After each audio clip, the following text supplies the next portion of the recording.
بسم اللہ الرحمن الرحیم۔ السلام علیکم۔ ہارون رشید صاحب کے ساتھ کافی دنوں کی بریک کے بعد آج ملاقات ہوئی ہے اور آج ہم پروگرام کر رہے ہیں، لیکن کوئی ایک ہفتے کے بعد انشاءاللہ یہ سلسلہ دوبارہ ریگولر ہو جائے گا، اور ہارون صاحب کے ساتھ ہم نے یہ پلان کیا ہے کہ اب یہ ریگولر یہ نشست ہونی چاہیے، کیونکہ بہت سے لوگ کالز کرتے ہیں جب ہارون صاحب کے ساتھ پروگرام نہیں ہوتا، اور ہارون صاحب جب اپنا بھی پروگرام نہیں کر رہے ہوتے تو بہت لوگ فکر مند بھی ہوتے ہیں اور پوچھتے بھی ہیں۔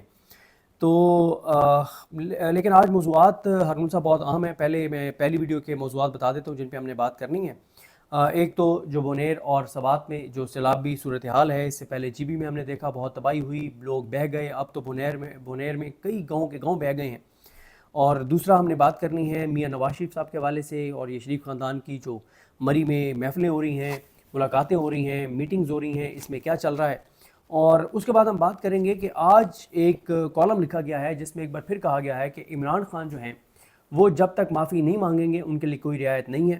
اور ہارون صاحب سے ایک بار پھر پوچھیں گے کہ پہلے تو ہارون صاحب نے کہا تھا کہ عمران خان کسی صورت معافی نہیں مانگیں گے، اب دوبارہ پوچھیں گے کہ نہ عدالتیں آزاد رہی ہیں، نہ میڈیا آزاد ہے، پورے ملک کے اندر جو صورتحال ہے، اس کے بعد کیا عمران خان کے پاس صرف معافی مانگنے کا ہی آپشن رہ گیا، اور اگر وہ معافی کیا وہ مانگیں گے نہیں مانگیں گے، اور اگر نہیں مانگیں گے تو پھر ہارون صاحب جو کہتے ہیں اکثر ہمیں کہ پاکستان کا مستقبل انتہائی منور ہے، تو پھر کیسے پاکستان کا مستقبل منور ہے جو اس وقت ہمیں ہر طرف جو ہے وہ مایوسی کے سائے جو ہے وہ نظر آتے ہیں۔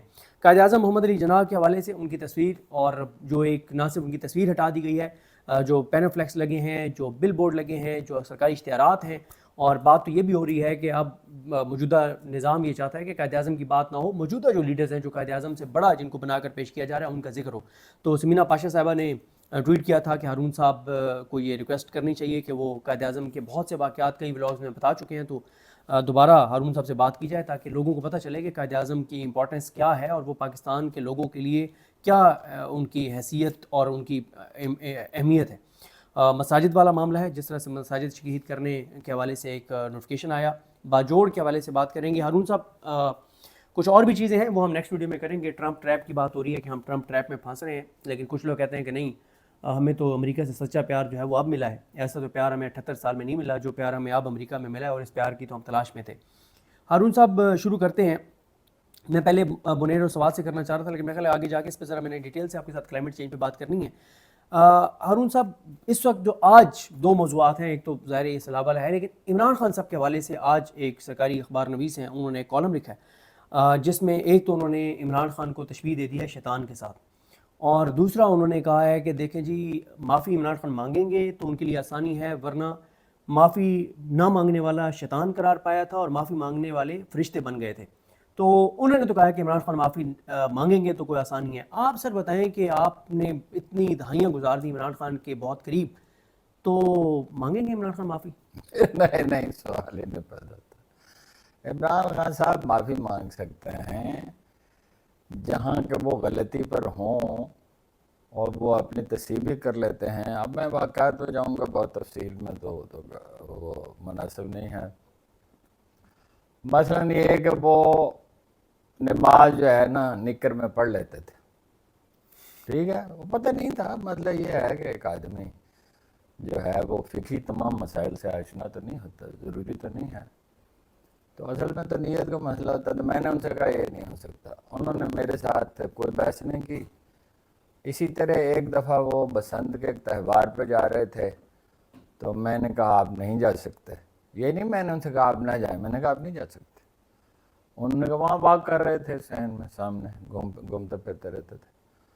تو انہوں نے کہا کیوں؟ میں نے کہا اللہ کے رسول کا فرمان ہے صلی اللہ علیہ وسلم کہ تہمت والی جگہ پہ نہیں جانا چاہیے، جہاں آپ جانا چاہتے ہیں وہاں ٹھیک ہے آپ اس سے بچتے ہیں، لیکن وہاں فائرنگ ہوتی ہے، وہاں اور بہت سی مکروہات ہوتی ہیں۔ امیجیٹلی ہی سٹ کے ٹھیک ہے میں نہیں جا رہا۔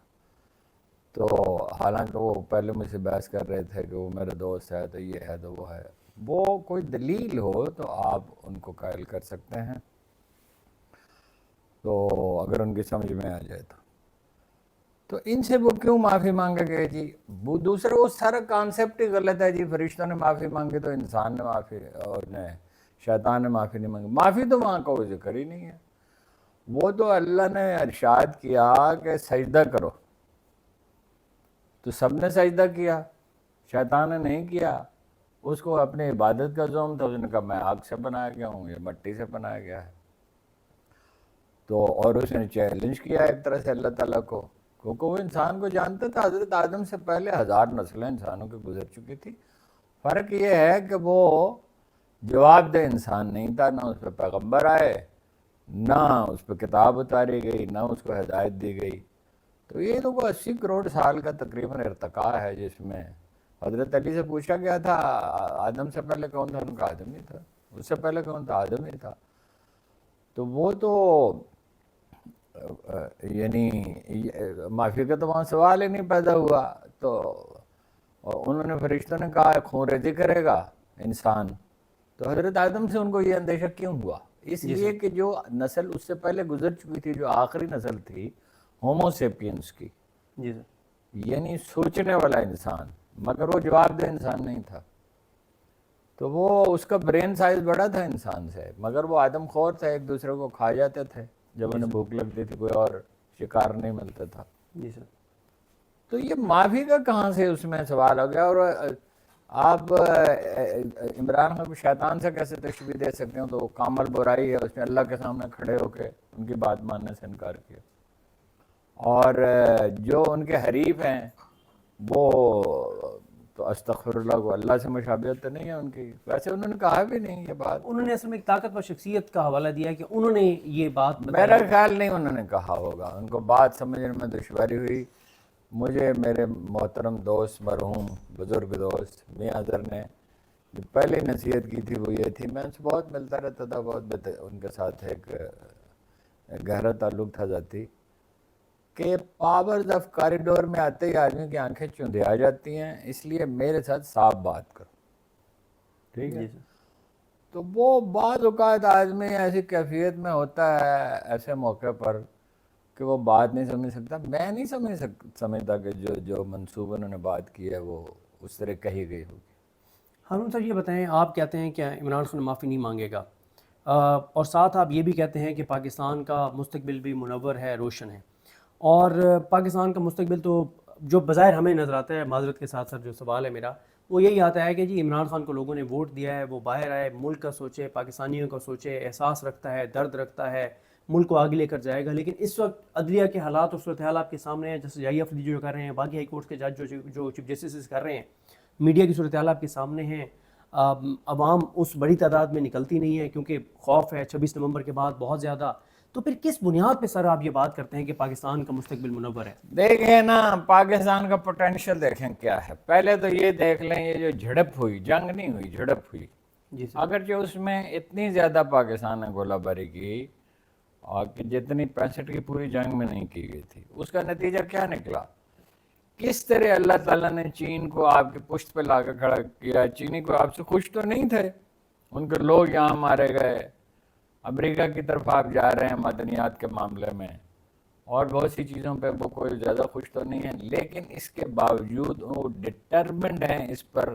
اور بار بار ان کا جو ترجمان ہے، کیا اس کا نام ہے، وہ کہتا ہے کہ پاکستان کے ساتھ ہم بیٹھ کے کھڑے ہوں گے. اور اپنی تاریخ میں پہلی بار چینیوں نے کہا کہ اگر پاکستان پہ حملہ کیا جائے گا، اس سے پہلے ہنری کیسنجر نے کہا تھا اندرا گاندھی کو کہ اگر پاکستان پہ روسی نے واکس آ گئے تھے پاکستان کے اوپر اور فضائیہ کو جام کر دیا تھا، تو اس نے ان سے کہا، اپنا روسیوں سے بھی کہا اور انڈین سے بھی کہا کہ if you will enter into Pakistan you will find me there. جی سر. تو چینیوں نے صاف الفاظ میں کہا 71 میں جب مصر کی پاکستان میں غرق ہو گیا تھا، تو چینیوں نے صاف کہا کہ ہم پاکستان کی سلامتی اور خود مختاری کا تحفظ کریں گے. اور چینی ٹیکنالوجی تھی، اس میں کوئی شبہ نہیں ہے، لیکن باکمال پاکستانی پائلٹ تھے جن کا دنیا میں کوئی ثانی نہیں ہے. اور یہ آج نہیں ثابت ہوا، یہ 65 میں ثابت ہوا، یہ عرب اسرائیل جنگ میں ثابت ہوا. اور جو ہے دیکھیے کس طرح انڈیا جو ہے وہ اس کا تاثر یہ تھا کہ یہ جہاں سے جرنلسٹ جاتے تھے مروب ہو کے آتے تھے اور کہتے تھے کہ وہ تو پاکستان کو کچھ سمجھتے ہی نہیں ہیں. جی سر. تو پھر اب جو ڈونلڈ ٹرمپ کا رویہ بدلا ہے تو اس کی ایک وجہ یہ ہے کہ وہ سمجھتا ہے کہ یہ تو پاکستان تو بہت طاقتور ہے ان کے مقابلے میں. اور کچھ چیزیں جو ہے نا ہر ملک کے دفاعی راز ہوتے ہیں, کچھ چیزیں ہم ایکسپلین نہیں کر سکتے. پاکستان انفیکٹ ملیٹریلی اس سے کہیں زیادہ طاقتور ہے جتنا انڈیا. پاکستان کے پاس ایسی بھی چیزیں ہیں جن کا ابھی انکشاف ہی نہیں ہوا. وہ تو ہے سر, لیکن راستہ کیسے نکلے گا بہتری کا؟ یہ جو نہیں, راستہ دیکھیے نا, آپ کے پاس معدنیات ہیں, آپ کی ایگریکلچر کا پوٹینشیل 300% زیادہ ہے. یہ تو عاقبت نااندیش لوگ ہیں, دنیا کو 2-3 کروڑ ورکر کی ضرورت ہے جو آپ ایک سال کے اندر ٹرینڈ کر کے بھیج سکتے ہیں. جی سر. اور جس کے لیے فنڈنگ بھی دنیا کرنے کے لیے تیار ہوگی, جاپان ہے یا آسٹریلیا ہے یا آئرلینڈ ہے جی سر. یا اٹلی ہے یا فرانس ہے, جرمنی ہے یا امریکہ ہے, سب کو ضرورت ہے جی سر. ٹرینڈ ورکرز کی. تو آپ پلاننگ نہیں کر رہے. پاکستان کا پوٹینشیل تو جو مطلب ہارون خواجہ ایک ٹاپ اکانومسٹ ہے, جی سر. وہ کہتے ہیں کہ پاکستان 30% کی شرح سے ترقی کر سکتا ہے 3 سال تک. اس کے بعد تو بتدریج جب ترقی ہو چکتی ہے جی سر. تو پھر وہ تو جیسے جاپان میں پچھلے 20 سال سے ہے, شرح ترقی کوئی زیادہ نہیں ہے. تو پاکستان کا پوٹینشیل بہت زیادہ, تو ہمیشہ یہ لوگ تھوڑی رہیں گے. یہ تو سوال ہی پیدا نہیں ہوتا. یہ لوگ جو محکمہ موسمیات کو نہیں ٹھیک کر سکے, کہ ان کو یہ پتہ نہیں ہے کہ کب طوفان آئے گا, کب بارش برسے گی. حالانکہ پاکستان ان 5 ملکوں میں سے ایک ہے جن کو سب سے زیادہ ماحولیات کا مسئلہ درپیش ہے. 8 بہترین محکمہ موسمیات جو ہیں دنیا کے, اس میں تھا یہ 15-20 سال پہلے. تو یہ ڈیٹیریٹ ہو گیا. جو زلزلہ آیا تھا وہ 20 منٹ کے اندر تمام چیف منسٹرز کو, پرائم منسٹر کو, پریزیڈنٹ کو, جی ایچ کیو کو اور کیبنٹ ڈویژن کو اطلاع دے دی گئی تھی ہر چیز کی. اور فاروق لغاری صاحب شمالی علاقے میں جا رہے تھے تو ان کو بتا دیا گیا تھا کہ اتنے بج کے اتنے منٹ پہ آندھی آئے گی. تو انہوں نے تجربہ کرنے کی کوشش کی تو ہیلی کاپٹر اڑ نہیں سکا تھا. جی سر. تو یہ تو ہمارے لوگوں کا حال ہے, اور اس میں اور بھی تفصیلات ہیں, لیکن بہرحال اس کی. لیکن سر آپ کہہ رہے ہیں پلاننگ نہیں ہے. آج ہی سرکاری کالم نویس جو ہیں وہ یہ بھی لکھتے ہیں کہ شہباز شریف صاحب 18 گھنٹے کام کرتے ہیں. اتنی تو محنت کر رہے ہیں تو اس کے باوجود 18 گھنٹے کام شام کو کوئی نہیں کرتے. ایسے وہ دعویٰ کرتے ہیں 18 گھنٹے میں 8 گھنٹے تو وہ بولتے رہتے ہیں. اور مجھے انہوں نے خود کہا میرے پاس سوچنے کا وقت نہیں ہے. تو میں نے ان سے کہا جس کے پاس سوچنے کا وقت نہ ہو جی سر تو اس کے عمل میں کتنا آہنگ ہو سکتا ہے, کتنا نتیجہ خیز ہو سکتا ہے. بالکل صحیح ہے. اب سر آتے ہیں دوسرے موضوع کی طرف جو میں نے ذکر کیا تھا, بونیر میں سیلاب نے تباہی. وہ بات شروع کر لیتے ہیں, وائنڈ اپ نہیں کر سکتے. ایک میرا دوست جاوید ہاشمی, جی سر. ایک مرحوم صدر فاروق لغاری, اور ایک اپنا شہباز شریف صاحب. ان سے 2 گھنٹے کے بعد پوچھنا پڑتا تھا کہ آپ کہنا کیا چاہتے ہیں. بالکل ٹھیک ہے سر. تو سر یہ جو سیلابی صورتحال ہے بونیر میں, سوات میں, اس سے پہلے ہم نے جی بی میں دیکھا, اور بالکل بہت زیادہ سیلاب اور یہ صورتحال. سر یہ اپنا 15 سال پہلے میں نے لکھا تھا, مجھے حفیظ صاحب نے بتایا تھا محکمہ موسمیات کے جو سربراہ تھے, کہ 75 ایئرز کے اندر گلیشیئر میلٹ ہو جائیں گے, کیونکہ دنیا میں درجہ حرارت بڑھ رہا ہے. کوئی ایسی کوئی غیر معمولی انکشاف نہیں تھا. تو یہ تو ہمیں تیار ہونا چاہیے تھا. درخت سارا پٹوار خالی پڑا ہوا ہے, جی سر. سارا تھل خالی پڑا ہوا ہے, چولستان خالی پڑا ہوا ہے, تھرپارکر خالی پڑا ہوا ہے. اب صحراؤں میں درخت اگانا کوئی مسئلہ نہیں ہے. تھرپارکر میں آپ کے اطلاع کے لیے عرض ہے کہ اولیو کے درخت بھی ہو, زیتون کے درخت بھی ہو رہے ہیں. جی سر. اور ابھی بارش ہوئی ہے بہت اس میں چولستان میں اور تھر میں. اگر آپ چاہیں تو اس موقع سے فائدہ اٹھا کے درخت لگا سکتے ہیں. جی سر. اور پٹوار میں تو بالکل لوگ ویلکم کریں گے اس کو. آپ زمین ٹیک اوور کریں یا کوئی ڈیل کریں ان کے ساتھ. وہ امریکہ میں اپنے سینکڑوں میل تک جنگل لگے ہوئے ہیں, نیو یارک میں بجلی کے کھمبے بھی لکڑی کے ہیں. تو یہ کشمیر میں آپ نے دیکھا ہوگا اگر آپ گئے ہیں کہ وہاں درخت کٹ رہے ہیں, گلگت بلتستان میں کٹ رہے ہیں, لگ نہیں رہے. اسلام آباد میں لاکھوں درخت کٹ گئے ہیں, 1 کروڑ سے زیادہ درخت تھے اور اب کم ہو گئے ہیں. تو یہ درخت لگانا آج کل کے موسم میں کیا مسئلہ ہے. بالکل سر, بالکل صحیح ہے. سر سمینا پاشا, بلکہ پہلے میاں نواز شریف صاحب کی بات کر لیتے ہیں. یہ مری میں جو شریف خاندان کی میٹنگ چل رہی ہیں, کوئی آپ نے حال احوال پتہ کرنے کی کوشش کی ہو کہ کیا چل رہا ہے؟ میاں صاحب کیوں ناراض ہو کے بیٹھے ہیں؟ میاں صاحب کہتے ہیں مجھے وزیر اعظم بناؤ. صاف الفاظ میں انہوں نے شہباز شریف سے کہا کہ میں خود وزیر اعظم بنوں گا, اور جو ضمنی الیکشن ہوں گے اس میں ٹکٹ میں جاری کروں گا. یہ بھی کہا کہ I am the authority. Shahbaz Sharif صاحب ایک لفظ نہیں بولے. تو بن جائیں گے پھر میاں صاحب خواہش ہے. سوال ہی پیدا نہیں ہوتا. جو دیکھا ہم اندازے لگاتے ہیں نا, جی سر. تو سوال ہی نہیں پیدا ہوتا. بیٹی وزیر اعلیٰ وہ وزیر اعظم, ووٹ کتنے ہیں ان کے؟ شہباز شریف کے 6%, جی سر. نون لیگ کے 17%. بالکل سر ایسے ہی ہے. سر یہ بتائیں کہ سمینہ پاشا صاحب نے ٹویٹ بھی کیا کہ آپ اس پہ ایک ولاگ کریں اور تفصیل سے بتائیں پاکستان کی جو نوجوان نسل ہے قائد اعظم کے حوالے سے, جو ان کی تصویر. ایک نہیں انشاءاللہ 1 درجن بھی لا کے اس پہ کریں گے. ایک کل ہی کریں گے انشاءاللہ. انشاءاللہ. تو کل نہیں کریں گے تو پرسوں کریں گے. قائد اعظم کو اور علامہ اقبال کو بلانا بالکل ایسے ہی ہے جیسے کوئی یہ دعویٰ کرے کہ کو ہمالیہ کو اور کوئی کراکرم کو اپنی جگہ سے ہٹا کے کہیں پھینک دیا جائے گا. قائد اعظم جیسے پولیٹیشین تو پچھلے 300 سال میں پیدا ہی نہیں ہوا. جہاں تک علامہ اقبال کا تعلق ہے, سوائے مولانا روم کے کوئی شخص نہیں ہے جس تاریخ انسانی پہ اتنا گہرے جس نے اثرات چھوڑے ہوں. تو قائد اعظم پہ تو ہر 10 سال, جیسے صلاح الدین ایوبی پہ ہر 10 سال کے بعد ویسٹ میں کوئی فلم بنتی ہے, ڈرامہ بنتا ہے, کوئی کتاب لکھی جاتی ہے. قائد اعظم کی مارل اتھارٹی اتنی بڑی ہے اور اتنی اٹل ہے اور اتنی محکم ہے کہ اس پہ جوں وقت گزرتا جائے گا ان کی اہمیت بڑھتی جائے گی. نیلسن منڈیلا نے کہا نا جی, جب اس کو دعوت دی گئی پاکستان کے دورے کی, وہ تو کہیں جا ہی نہیں رہا تھا, اس کے پاس ٹائم ہی نہیں تھا, مگر وہ پاکستان آیا اور چین گیا اور چند ملکوں میں گیا. تو اس نے کہا نو. جب اسے پوچھا گیا پروگرام کیا ہے, پاکستانی سفیر نے کہا اسلام آباد and Lahore. He said no, Karachi. میں اپنے لیڈر کو خراج تحسین پیش کروں گا, ان کے مزار پہ جاؤں گا. مشاہد صاحب سے پوچھ لیں. کیا بات ہے. سر یہ بتائیں, آخری ہمارا موضوع ہے کہ اسلام آباد میں 50 سے 54 مساجد کو شہید کرنے کے حوالے سے ایک نوٹیفیکیشن سامنے آیا. پھر ایک مسجد جو مدنی مسجد ہے اس کو تو شہید بھی کر دیا گیا. اس پہ جو لوگ اس کی اعتراض کر رہے ہیں ان کو کہا جا رہا ہے کہ جی یہ تو اسلام بھی کہتا ہے کہ قبضے کی جگہ کے اوپر مسجد نہیں ہو سکتی, تو کیوں آپ لوگ جو ہے اعتراض کر رہے ہیں؟ قبضے کی جگہ پہ تھی ہی نہیں مسجد. مسجد تو وہ چلی آتی ہے اسلام آباد شہر کے آباد ہونے سے پہلے. وہ تو پرانی مسجد ہے, اور جو معاہدہ ہوا تھا وہ تو مدرسے کی منتقلی کا ہوا تھا. مدرسے کو منتقل آپ کر سکتے, اس میں تو کوئی پرابلم ہی نہیں ہے. جی سر. تو مسجد تو جہاں ایک دفعہ بن جاتی ہے, دیکھیے قبضے کی وہ جگہ ہی نہیں تھی. جی سر. لیکن اگر قبضہ ہو رہا ہو تو یہ سی ڈی اے پہ اربوں روپے کس لیے خرچ کرتے ہیں, اور کرپشن کے بے پناہ ان کو موقع دیتے ہیں. جہاں قبضہ ہو رہا ہو نجی جائیداد پہ تو ہو نہیں سکتا, کوئی کرنے نہیں دے گا. جی سر. اور سرکاری جگہ پہ ہو رہا ہو تو اسی وقت ان کو روکیں, بلکہ ان کو پکڑ لیں, ان کو سزا دیں. جی سر. وہ یہ جو مسجد اپنا شارع فیصل پہ بڑی مسجد ہے, اس میں ضیاء الحق صاحب گئے تھے, تو وہ انہوں نے کہا, بہت سی مساجد کا دورہ کیا, تو وہاں ایک آدمی صفائی کر رہا تھا.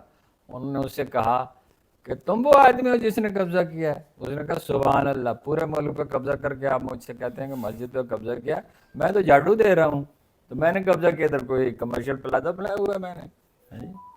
تو آپ اس کا ہوگا قبضہ نہیں ہونا چاہیے. جی سر. یہ اصولی بات ٹھیک ہے, بالکل نہیں ہونا چاہیے.